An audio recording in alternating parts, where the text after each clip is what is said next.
Hello guys, welcome back to my YouTube channel. आज का topic issue of shares, जो कि कंपनी के अकाउंट का एक पार्ट होता है। इशू ऑफ शेयर अपने आप में एक बहुत अच्छा, बहुत इंपॉर्टेंट चैप्टर है। हर साल हर पेपर में एक क्वेश्चन ज़रूर मिलेगा, चाहे आप आईसी बोर्ड के स्टूडेंट हो, चाहे सीबीएसई बोर्ड के स्टूडेंट हो। तो बहुत से लोग लेकिन इसको लेके थोड़ा डरे रहते हैं कि बहुत कॉम्प्लिकेटेड है, बहुत बड़ा है, बहुत सारे पॉइंट है। ऐसा कुछ भी नहीं है। अगर आप सिस्टमैटिक तरीके से इसको पढ़ें, सिंपल तरीके से सीखें तो कोई मुश्किल नहीं है। तो सबसे पहला जो मैं पॉइंट डिस्कस करेंगे वो शेयर कैपिटल क्या होता है या शेयर्स क्या होते हैं, इन्हें बड़ा आसानी से डिस्कस करेंगे। ठीक है, मेरे साथ।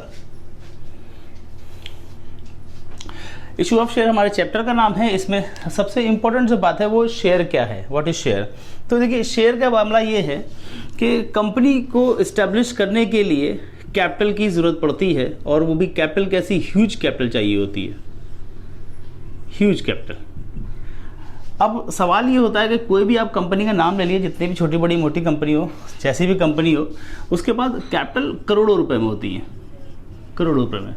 अब इतने पैसे कंपनी लाती कहाँ से? अगर एक आदमी ज़िंदगी भर कमाएगा तो इतने पैसे बटोर नहीं सकता, तो इतने पैसे कंपनी कहाँ से लाई है भाई? ये छोटा सा तरीका यहाँ पे सजेस्ट किया जाता है, जिसको हम लोग शेयर कह सकते हैं। तो मेरी बात ध्यान से सुनिए। कंपनी को अगर 100 करोड़ रुपए चाहिए तो कंपनी अपने 100 करोड़ के टुकड़े कर देते हैं, कुछ 1 करोड़ टुकड़े कर देंगे, तो एक शेयर तकरीबन 100 रुपये का इनका पड़ेगा। कुछ इस तरह का मामला हो जाता है। बात समझे मेरी? यानी कंपनी को अगर 1 करोड़ चाहिए तो वो एक आदमी इसको अरेंज नहीं करेगा, इसके 1 करोड़ टुकड़े कर दिए जाएंगे और इस छोटा सा एक जो अमाउंट निकल के आएगा उसे शेयर कहा जाएगा। इसे हम लोग यहाँ पे डायग्राम में देख सकते हैं ज़रा छोटा सा। तो ये कंपनी की, मान लीजिए इतनी बड़ी कंपनी कैपिटल है, और कंपनी अपनी कैपिटल के छोटे छोटे पार्ट कर देते हैं, छोटे छोटे पार्ट इस तरह से। और ये कंपनी की कैपिटल का सबसे छोटा सा ये जो एक पार्ट देख रहे हैं, इसको शेयर कहते हैं। मेरी बात समझ में आ गई आपको? कंपनी अपनी कैपिटल के ब्रेक कर देते हैं, तो कंपनी के जो छोटा सा, सबसे छोटा सा ये यूनिट आप देख रहे हैं, इसको एक शेयर कहा जाता है। तो अगर डेफिनेशन में लिखी जाए तो इसके बारे में लिख सकते हैं, smallest unit of company's capital is known as share. Company की कैपिटल का सबसे छोटा पार्ट जो होता है उसे क्या कहते हैं? शेयर कहते हैं। इतनी छोटी सी बात है। क्या बताया कि कंपनी को बहुत बड़ी कैपिटल की रिक्वायरमेंट होती है और कंपनी अपनी कैपिटल को छोटे छोटे ब्रेक कर देती है। उस छोटा सा जो एक ब्रेक होता है या एक जो पार्ट होता है या एक यूनिट्स होती है, हम उस यूनिट को शेयर्स कहते हैं। इसका अगर आपको लाइफ में इस्तेमाल करना हो तो मेरे पास एक बहुत बढ़िया सा एक एग्जाम्पल है जिसे आप ज़िंदगी में हमेशा यूज़ कर सकते हैं। सपोज कीजिए आपको एक बाइक लेनी है, और हम लोग सब मिडिल क्लास फैमिली से आते हैं। प्रेजेंट टाइम में बाइक तकरीबन 80,000 रुपये की आ रही है, ठीक है जी। तो आप अपने फादर के पास जाएंगे पैसे मांगने, क्योंकि अभी आप तो कमाते नहीं हैं। फादर से कहेंगे मुझे 80,000 रुपये की एक बाइक चाहिए, दिला दीजिए। तो फादर तो फिलहाल, क्योंकि हालात बड़े ख़राब चल रहे हैं, तो नहीं दिलाएंगे या मना कर देंगे। फिर आप मदर के पास जाएंगे, हो सकता है वो भी मना कर दे, क्योंकि उनके पास पैसे कहाँ से आएंगे, ठीक है। तो आप किसी एक आदमी से इकट्ठा पैसे ना मांग के आप फादर से कहिए कि मैंने 75,000 रुपीज़ का इंतज़ाम कर लिया है और मुझे सिर्फ 5,000 की आप मुझे मदद कर दीजिए। मैं समझता हूँ आपके फादर 5,000 की मदद आराम से कर देंगे। आप इकट्ठा 80,000 ना मांगे, आप उनसे कितने मांगे? सिर्फ 5,000। और क्या बोलिए कि मेरे पास बाकी पैसे का इंतजाम हो गया है। फिर मदर के पास जाएँ, उनसे कहिए कि मैंने 78,000 का इंतज़ाम कर लिया है, 2,000 की आप मदद कर दीजिए। इसी तरह से आप अपने रिलेटिव के पास जा सकते हैं, फ्रेंड्स के पास जा सकते हैं, और सबसे तकरीबन एक ही बात कहनी है कि सारे पैसे का इंतज़ाम हो गया है और मुझे 2,000 रुपये की ज़रूरत है, 1,000 की ज़रूरत है। तो इस तरह से आपके धीरे धीरे सबसे पैसे जमा हो जाएंगे। यानी कि 80,000 रुपये एक आदमी से ना मांगकर एक 2-2 हज़ार करके 40-50 आदमी से मांगा जाए, जिससे आपका ये रिक्वायरमेंट पूरी हो जाए। और ऐसे छोटे छोटे लोन अगर आप लेंगे तो इसको अदा करने में भी आसान है, और जो देगा उसके लिए भी कोई मुश्किल नहीं है। तो ये एक इसका लाइफ में यूज़ है कि हम अपने बाइक की अमाउंट के शेयर कर दें और थोड़ा थोड़ा पैसा सबसे मांगे। तो जैसे अगर मान लो मैं आपसे कहूँ कि मैं बिज़नेस प्लान है और उसमें आपको चलिए एक बिज़नेस शुरू करते हैं जिसमें 2 करोड़ रुपए आपको लगाने हैं, 8 करोड़ मैं लगाऊंगा, 10 करोड़ का प्रोजेक्ट हो, तो ना आपके पास 2 करोड़ होंगे ना आप शुरू कर पाएंगे। और मैं कह दूँ कि भाई 2,000 रुपये लगा दिए, 5,000 लगा दिए, 200 लगा दिए, तो शायद आप सब थोड़ा थोड़ा कॉन्ट्रीब्यूट कर लेंगे। इससे एक बड़ी सी रकम क्या हो जाएगी, जमा हो जाएगी, और एक बिज़नेस कंटिन्यू किया जा सकता है। चलिए बात को आगे बढ़ाते हैं। तो अगर मेरी बात आपको समझ में आ गई होगी, क्या कहा मैंने कि एक कंपनी की जो कैपिटल होती है वो बहुत बड़ी होती है, ह्यूज कैपिटल होती है, और कंपनी अपनी कैपिटल के छोटे छोटे से ब्रेक कर देती है, और छोटा सा जो ये पार्ट देख रहे हैं इसी को क्या कहा जाता है? शेयर कहा जाता है। तो अगर मीनिंग समझ में आती है तो मीनिंग आप कह सकते हैं, क्या कहेंगे? शेयर की जो मीनिंग निकल के आती है वो ये कहती है कि smallest unit of company's capital is known as share, और कंपनी की कैपिटल का जो स्ट्रक्चर शेयर के थ्रू होता है इसलिए उसे शेयर कैपिटल कहा जाता है। चलिए अब आगे बढ़ाते हैं बात। उसमें क्या होता है कि मान लीजिए एक कंपनी का एक शेयर 100 रुपये का है, तो कंपनी ये 100 रुपये भी आपसे कुछ टुकड़ों में मांगेगी, कुछ इंस्टॉलमेंट में मांगेंगी, इकट्ठा पैसे नहीं मांगती कंपनी, अपनी ज़रूरत के हिसाब से धीरे धीरे करके मांगा जाता है।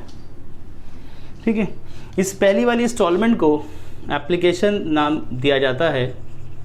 एप्लीकेशन यानी जब कंपनी के में आप शेयर अप्लाई करेंगे तो उस वक्त उस पॉइंट को एप्लीकेशन, और फिर जब आपके नाम शेयर अलॉट किए जाएंगे तो अलॉटमेंट, फिर कंपनी अपनी ज़रूरत के हिसाब से फर्स्ट कॉल और ज़रूरत पड़ी तो second and final call. Okay, तो 100 रुपये का शेयर है, कंपनी ने मान लीजिए एप्लीकेशन के साथ 25 रुपये मांगने के लिए कहा है, जमा करने के लिए या पेड करने के लिए, फिर 30 रुपये, फिर 25 रुपीज़ और फिर 20 रुपीज़। ठीक है, तो कंपनी इस तरह से मांगती है। अब एक बात भी ध्यान सुन लीजिए, कंपनी चाहे तो एप्लीकेशन का सारा पैसा एक ही सिंगल इंस्टॉलमेंट मांग सकती है, और अगर ज़रूरत पड़ती है तो वो एप्लीकेशन में allotment, first call, second call, और इस तरह से वो सिर्फ 5 इंस्टॉलमेंट ही बना सकती है। ऐसा नहीं कि वो 10-10 रुपये करके 10 बार मांगे, ऐसा नहीं हो सकता। कंपनी लॉ भी कोई चीज़ होती है, तो दो एप्लीकेशन अलॉटमेंट हो गए, एक फर्स्ट कॉल, सेकंड कॉल, और ज़रूरत पड़ती है तो थर्ड एंड फाइनल कॉल भी बनाई जा सकती है। लेकिन हम लोग के सवालों में जनरली सेकंड कॉल तक ही बात कही गई है। ठीक है, अब अगर जर्नल एंट्री की बात करें, इस ट्रांजैक्शन को रिकॉर्ड करने की बात की जाए, तो क्या मामला समझ में आएगा। आप मेरे साथ बोर्ड पे देखेंगे कि हर एक इंस्टॉलमेंट की 2 एंट्री पास करनी होती है। इसी तरह से अलॉटमेंट की भी 2 एंट्री करनी पड़ेंगी, फर्स्ट कॉल की भी 2 एंट्री और फाइनल कॉल की 2 एंट्री। कुल मिला के 2 एंट्री हैं जिन्हें 4 बार लिखा जाएगा, और कोई खास बात नहीं, बिल्कुल सिंपल स्टेप्स हैं। आप बिल्कुल ध्यान से देखें, सब समझ में आ जाएगी बात ये। तो सबसे पहले एप्लीकेशन के पैसे रिसीव किए जाएंगे। फिर रिसीव का मतलब है कि जब आप एक शेयर होल्डर अगर आप हैं, या एक शेयर होल्डर जब कंपनी में आएगा, है नहीं, जब कंपनी में आएगा तो वो जब पैसा देगा तो वो कंपनी अपने रिसीव की गिनती करेंगी। बाद में इसी एप्लीकेशन के पैसे को ट्रांसफ़र कर दिया जाएगा शेयर कैपिटल अकाउंट में। यानी एक रिसीव की एंट्री लिखनी पड़ेगी और एक ट्रांसफ़र की एंट्री लिखनी पड़ेगी। ठीक है भाई। अच्छा, अब बात समझिए थोड़ा सा, ये जो एप्लीकेशन है वो अल्टीमेटली शेयर का पार्ट है, और शेयर खुद किसका पार्ट है, कैपिटल का। तो ये जो 25 रुपये आपको 25 रुपीज़ एप्लीकेशन के रिसीव हुए हैं, वो अल्टीमेटली किसके हैं, शेयर के हैं, लिहाजा वो शेयर कैपिटल में ट्रांसफ़र कर दिया जाता है। सिमिलरली हम लोग जब बात आएगी, जब ये 2 एंट्री खत्म हो जाएंगी, तब जब अलॉटमेंट होगा तो पहले कंपनी आपसे ड्यू करेगी, या इसको बोलेंगे ट्रांसफ़र करने की एंट्री होगी। ठीक है, ट्रांसफ़र हो जाएगा, और फिर पैसे बाद में रिसीव हो जाएंगे। इसमें भी पहले ड्यू होगा, बाद में पैसे रिसीव होंगे। यहाँ भी पहले ड्यू होगा, फिर बाद में रिसीव होगा। तो कुल मिला के बात ये समझनी है कि एप्लीकेशन का पैसा पहले रिसीव किया जाएगा, और अलॉटमेंट का सेकंड वाली एंट्री, दूसरी एंट्री, फिर ये देख रहे हैं हर बार जो है सेकंड वाली एंट्री जो रिसीव की एंट्री वो बाद में की जाएगी। सिर्फ एप्लीकेशन की में रिसीव पहले, अलॉटमेंट में रिसीव की एंट्री बाद में, फर्स्ट कॉल में रिसीव की एंट्री बाद में, और सेकेंड कॉल में भी बाद में। ठीक है, अब मान लीजिए अगर हम इन बेसिक चीज़ों की जनरलिटी आपको सिखाएं तो क्या करेंगे हम लोग, ज़रा बात ध्यान सुनिएगा कि एक कंपनी ने अपने 20,000 शेयर इशू किए गए, 20,000 शेयर्स, और एक शेयर उसका 100 रुपये का है, जिसमें उसने 4 इंस्टॉलमेंट पैसे मांगे हैं। तो किस तरह से हम लोग एंट्री बनाएंगे ये सीखना है। ठीक है, तो अब अगला पॉइंट आता है, हम इसकी जनरलिटी कैसे बनाते हैं वहाँ ले चलते हैं आपको। चलिए, मेरी पहली जो एंट्री होगी वो रिसीव की करनी एंट्री। तो पहला काम, bank account debit to share application.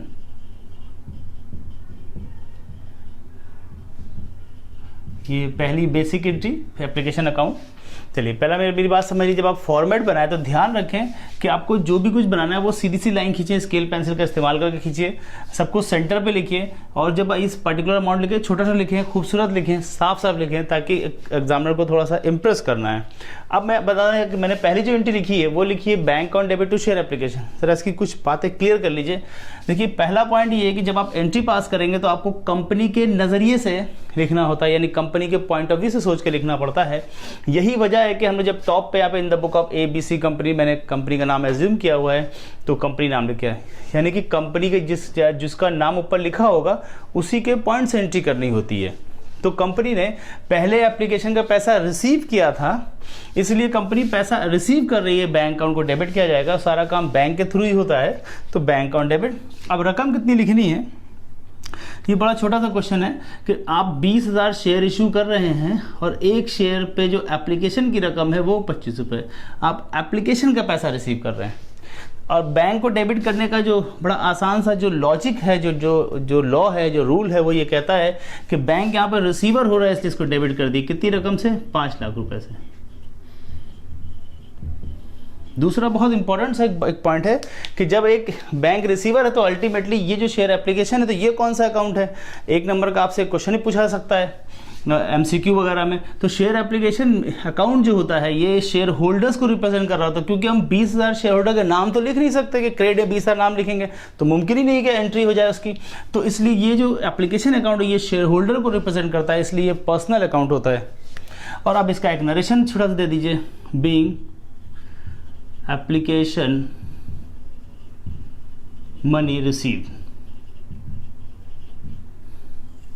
ठीक है जी, तो ये रिसीव की एंट्री हो गई। देखिए रिसीव, जब आप पैसे रिसीव करने की बात करेंगे तो बैंक टू शेयर एप्लीकेशन, पैसा आएगा इसलिए बैंक को डेबिट कर लें, और देने वाले को क्रेडिट किया जाता है पर्सनल अकाउंट के रूल के हिसाब से। और यहाँ पे देने वाले कौन? शेयर होल्डर है, और शेयर होल्डर को रिप्रेजेंट करने के लिए हम लोग यहाँ पे कॉमन नाम सजेस्ट किया गया है शेयर एप्लीकेशन अकाउंट। ये एक टेम्पररी अकाउंट होता है, अगले स्टेप बंद कर देंगे। दूसरा पॉइंट, जो एप्लीकेशन के पैसे आपको रिसीव होंगे इसको आपको ट्रांसफर करना पड़ेगा शेयर कैपिटल अकाउंट में। आप यहाँ देखिए शेयर एप्लीकेशन कहाँ पर है? क्रेडिट में है, और जब आपको ट्रांसफर की बारी आए तो शेयर एप्लीकेशन को बस वहाँ क्रेडिट से यहाँ डेबिट कर दीजिए और ये अकाउंट ऑटोमेटिकली ट्रांसफ़र हो जाएगा, और जहाँ ट्रांसफ़र करना है वहाँ पे आप उस अकाउंट को आप क्रेडिट कर दीजिए।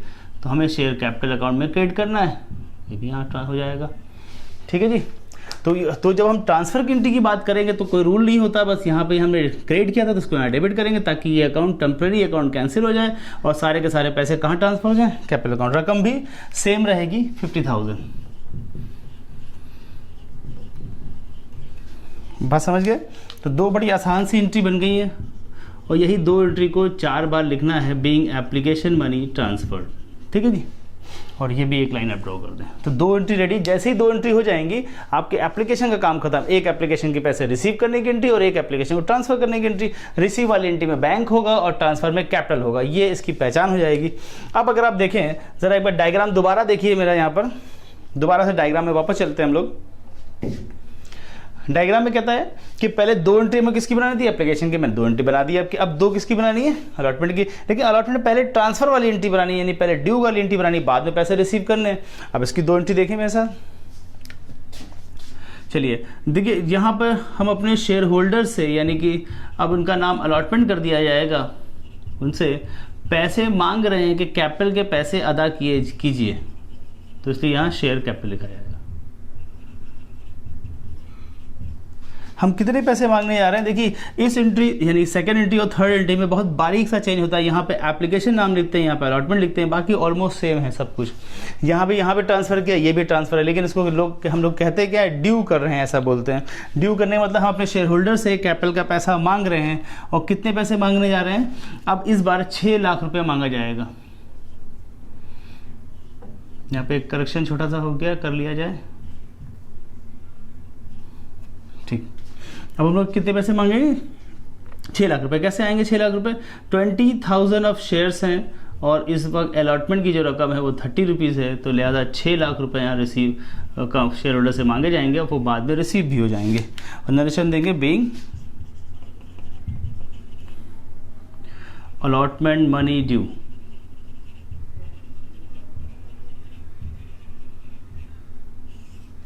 ठीक है, चलिए अब जब पैसे रिसीव होंगे तो हम लोग क्या करेंगे? बैंक अकाउंट डेबिटेड, बैंक को फिर पैसा आएगा, बैंक को डेबिट कर लेंगे, और 2 शेयर अलॉटमेंट। अब चूंकि मैं आपको बड़े बेसिक चीज़ सिखा रहे हैं तो इसलिए ये रकम सेम रहेंगी, आगे चल के जब बातें बदलेंगी तो उस पर डिस्कशन होगा बाकायदा। पहले बीइंग अलॉटमेंट मनी रिसीव। ठीक है, बात समझ आ रही है आपको? तो 2 एंट्री एप्लीकेशन की, 2 अलॉटमेंट की, लेकिन एप्लीकेशन में पहले रिसीव की एंट्री, अलॉटमेंट में बाद में रिसीव की एंट्री, इतना ज़्यादा फर्क है। और रिसीव की बैंक टू शेयर अलॉटमेंट, और जब ड्यू करेंगे तो share allotment account debit to share capital. इसके बाद इतनी सी बात करने के बाद आपको क्या करना है? फर्स्ट कॉल सेकंड कॉल खुद बनाना है, आपको खुद से बनाइए और कुछ खास चेंज नहीं करना है। मैं वीडियो के लास्ट में ये पूरा आपको बना के दिखा देंगे, लेकिन कुछ खास चेंज नहीं करना है। क्या करना है? शेयर अलॉटमेंट की जगह पे शेयर फर्स्ट कॉल लिखना है बस। और रकम कितनी कर देनी यहाँ पे, अलॉट फर्स्ट कॉल 25 की, तो 25 से मल्टीप्लाई कर दी, यानी 5 लाख रुपये रकम हो जाएगी। फिर ऐसे फाइनल कॉल बनाइएगा, बना के देखिए, आपको समझ में आनी चाहिए बात। तो मेरी बात बिल्कुल समझ में आ गई। अच्छा, दूसरी एक इंपॉर्टेंट बात ये है कि अभी तो ये पहला वीडियो है जिसमें हम आपको बेसिक बात बता रहे हैं, मीनिंग बताया है और बेसिक आर्ट जनरल एंट्री समझाने की कोशिश की है। अभी इसके बहुत सारे पार्ट आएंगे, आप इसको इस सीरीज़ को पूरा कंटिन्यू देखें, आपको पूरा शेयर इंशाल्लाह समझ में आ जाएगा। वापस फिर से चले आए, चलो जल्दी से रिवाइज कर लें। शेयर का मतलब कंपनी की बड़ी सी कैपिटल होती है, ह्यूज कैपिटल होती है, कंपनी अपने कैपिटल के छोटे छोटे पार्ट कर देती है। तो कंपनी की कैपिटल का सबसे छोटा सा जो पार्ट होता है उसे शेयर कहते हैं। इसलिए मेरी डेफिनेशन कहती है कि smallest unit of company's capital is known as share. और जब कंपनी अपने इस शेयर एक शेयर को जब कंपनी कॉल मांगती है तो चाहे तो इकट्ठा पैसा मांग सकती है और चाहे तो उसे कई इंस्टॉलमेंट में मांगते हैं। इन इंस्टॉलमेंट के अपने अपने नाम रखे गए हैं और application allotment, first call, second call, और इनकी एक रकम तय कर दी जाती है। ये सवाल में बना बनाया आपको इस तरह सवाल मिलेगा। लेकिन अगर मान लीजिए आपको 4 इंस्टॉलमेंट की गई है तो 8 एंट्री करनी पड़ेंगी। पहले 2 एंट्री रिसीव की, 2 अलॉटमेंट की, 2 फर्स्ट कॉल की, 2 फाइनल कॉल की। इसके बाद ये वीडियो जब खत्म होगा तो ये पूरी जनरल एंट्री कंप्लीट करके मैं भी इसको लिख देंगे, आप उसे चेक भी कर लेंगे कि अगर आपको मेरी वीडियो बहुत अच्छी लगे तो आप इस पर लाइक, शेयर, कमेंट ज़रूर करें। साथ में अपने दोस्तों को ज़रूर बताएं। लॉकडाउन का पीरियड है ताकि वो थोड़ा सा अच्छे से कंटिन्यू कर पाए अपनी पढ़ाई को, तो कोई बाद में कोई दिक्कत भी नहीं आए।